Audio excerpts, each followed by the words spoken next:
여러분 안녕하십니까? 여수 MBC 뉴스데스크입니다. 지난 주말부터 여수 곳곳에선 수돗물에 흙탕물이 섞여 나왔습니다. 가압장 정전으로 수위가 낮아지면서 침전물까지 각 가정에 흘러간 건데요. 최황지 기자의 보도입니다. 수도꼭지에서 쏟아진 누런 물이 양동이를 채웁니다. 불순물을 거르는 필터는 금세 까맣게 변했고 주민들은 편하게 씻지도 밥을 짓지도 못했습니다. 교회 가서 식사 시간에 그 손도 씻고 그릇도 씻잖아요. 그 싱크대에 물이 빨간 물이 나왔다. 빨간 물이 나와갖고 한참 나왔어. 이제 씻기는 씻는데 이제 샤워는 해야 되잖아요. 그냥 그걸 감안하고 샤워를 했죠. 영업 중인 식당도 문을 닫을 수밖에 없었습니다. 이제 오후 예약은 취소를 하고 그냥 일찍 문을 닫아 물 사정 때문에 안 돼서 문을 닫습니다 하고 써놓고.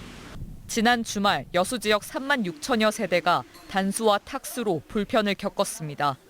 정수장에 물을 보내는 가압장 전력 설비가 노후화돼 불꽃이 튀었고 정전이 발생했습니다. 9시간 가까이 이어진 정전, 식수 공급에도 차질이 빚어졌습니다. 이 가압장의 시설이 멈추면서 인근 정수장의 수위가 낮아졌고 가라앉았던 찌꺼기가 대거 지역에 공급됐습니다. 가압장은 정상화됐지만 여전히 주민들의 탁수 민원은 이어지고 있습니다. 이에 여수시는 배관에 낀 침전물을 배출하는 배수 작업을 진행 중입니다. 여수시 관계자는 오는 수요일까지 탁수 현상을 해결하고 식수 안정화에 최선을 다하겠다고 밝혔습니다.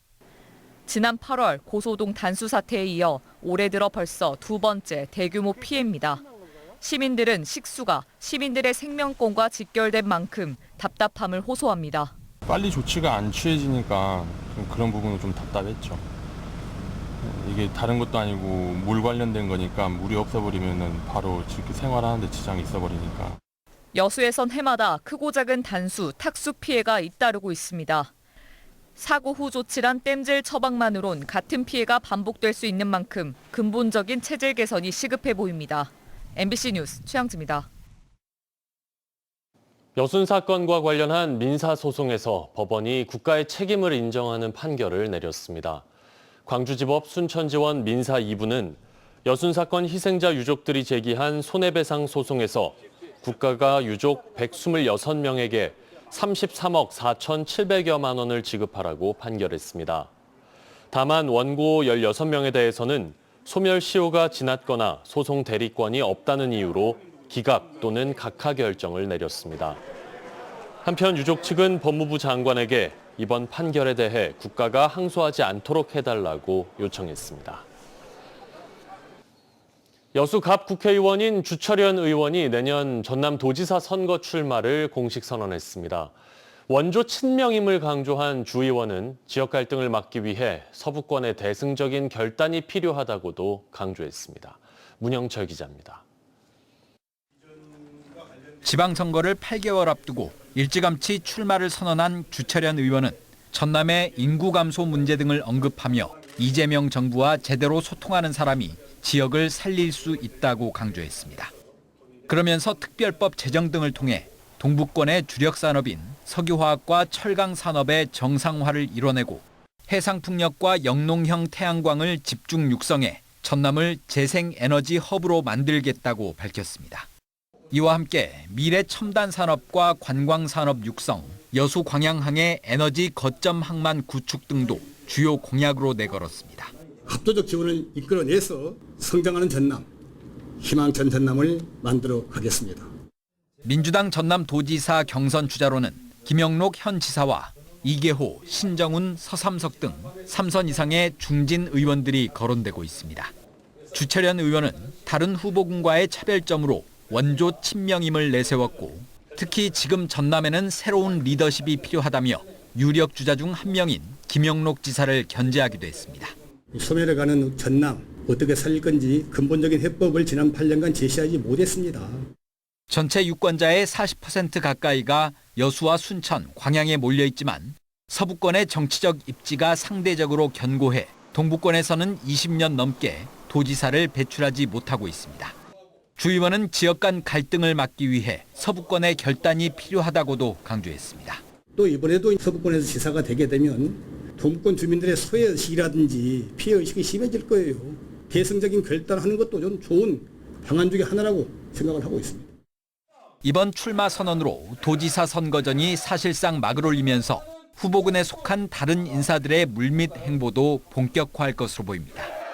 MBC 뉴스 문형철입니다. 김순빈 전 여수시의회 부의장이 여수시장 선거 출마를 선언했습니다.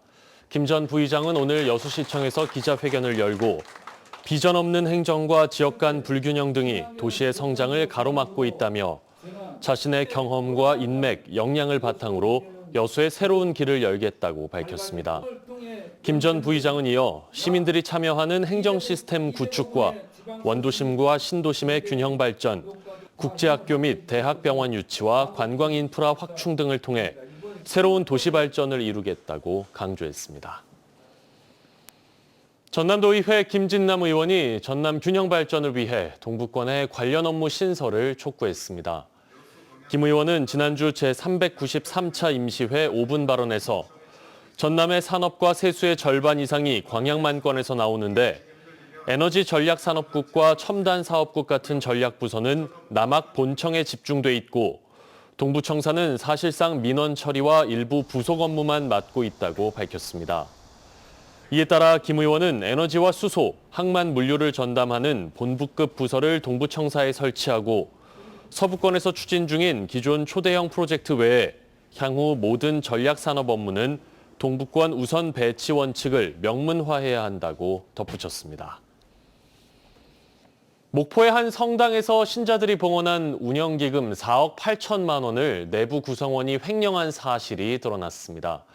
횡령한 돈은 개인의 코인 투자금으로 쓰였는데요. 이마저도 투자 리딩 사기에 속아 모두 잃은 것으로 확인됐습니다. 안준호 기자의 보도입니다. 주말 미사 신자 수 1000여 명에 이르는 목포의 한 성당. 지난 17일 이 성당은 신자들에게 토지 매입과 건축을 위한 운영기금 4억 8천만 원을 내부 구성원이 횡령했다는 사실을 문자로 알렸습니다. 해당 구성원은 회계 업무를 담당하던 성당 사무장으로 지난 2년 동안 신앙생활을 함께하며 내부 신뢰를 쌓아왔습니다. 성당 신자들은 신앙 공동체로 유대감을 형성했던 이의 횡령 사건에 참담함을 토로하고 있습니다.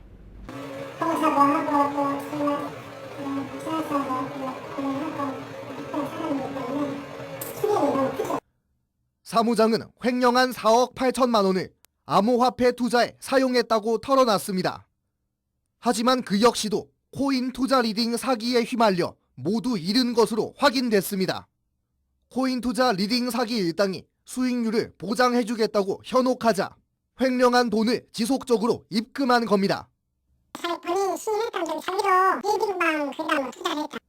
가짜 코인 거래소 웹사이트를 미끼로 사무장에게 접근한 일당은 지난 7월 초부터 수수료 등 명목으로 계좌를 바꿔가며 지속적인 입금을 요구한 것으로 파악됐습니다. 이 가운데는 싱가포르 등 외화 계좌도 있었던 것으로 확인됐습니다.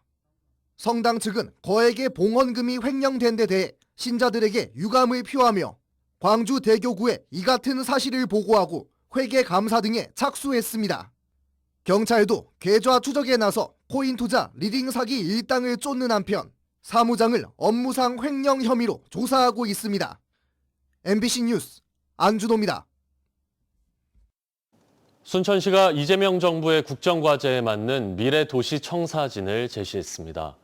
순천시는 오늘과 내일 내년 주요 업무계획 보고회를 열고 문화 콘텐츠와 우주항공, 그린바이오 3대 경제축을 중심으로 애니메이션 웹툰 30개 기업 유치와 누리호 6호기 발사체 제작, 기능성 화장품 등 바이오 전략 품목을 집중 육성할 계획이라고 밝혔습니다.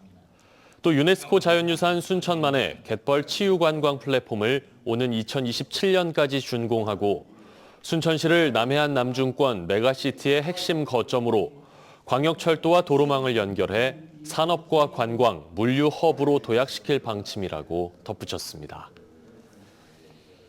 바다의 낭만과 항구의 활기를 느낄 수 있는 2025 목포 항구축제가 오는 26일부터 사흘간 목포항과 사막도에서 열립니다. 문현철 기자가 소개합니다.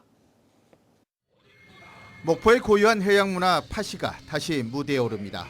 어선 6척을 정박시킨 해상 어시장은 전통 경매와 수산물 직거래, 마당극 공연으로 옛 항구의 모습을 생생히 되살립니다. 시민들이 직접 참여하는 낚시 대회와 어린이 바다 놀이터도 운영돼 가족 단위 관광객에게 특별한 경험을 선사합니다. 밤이 되면 축제는 새로운 매력을 더합니다. LED 미디어 등대와 소망 캔들라이트가 어우러진 바닷길, 항구 야경을 배경으로 한 야외 영화관이 관람객을 맞이합니다. 안심 먹거리 환경도 강화됐습니다.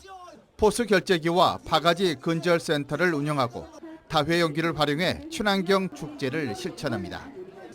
지역 셰프들이 제철 수산물을 활용한 온바이트인 목포도 마련됐습니다. 올해 목포 항구축제는 한층 더 풍성하게 준비했습니다. 낮에는 파시 체험과 다채로운 공연을 즐길 수 있고 저녁에는 항구의 야경 속에서 낭만을 느끼실 수 있습니다. 전통과 현대가 어우러진 2025 목포 항구축제. 오는 26일부터 28일까지 목포의 가을 바다를 물들입니다. MBC 뉴스 문현철입니다. 오늘은 종일 구름이 많았고 완연한 초가을 날씨가 이어졌습니다. 내일 전남 동부권은 대체로 흐린 가운데 아침 최저 기온은 19도에서 20도, 한낮 최고 기온은 26도에서 28도로 오늘과 비슷하거나 조금 높겠습니다. 바다의 물결은 남해서부 앞바다에서 1에서 2m, 먼 바다에서 2에서 3.5m로 일겠습니다. 내일 밤부터 남해안에 비가 시작되겠고 모레까지 10에서 40mm의 강수량이 예상됩니다. 민생회복 소비쿠폰 2차 지급이 시작됐습니다. 소비쿠폰 2차 신청은 오늘부터 다음 달 31일까지 주민센터 등을 통해 가능하고 첫 주는 출생연도 끝자리를 기준으로 각 요일에 해당하는 대상자만 신청이 가능합니다. 쿠폰은 가구 합산 소득 상위 10%인 국민을 제외하고 1인당 10만 원씩 지급되고 1차와 2차 모두 오는 11월 30일까지 사용해야 합니다. 여수시가 남해안에 방류됐던 하수 처리수를 공업용수로 재활용할 수 있는 민간 투자 사업을 준공했습니다.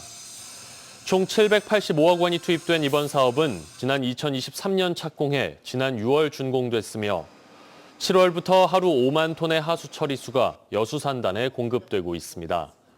여수시는 이번 사업을 통해 기후 변화에 따른 가뭄과 용수 부족 문제를 해결하고 나아가 여수 산단의 안정적인 생산 활동에 기여할 것으로 기대하고 있습니다.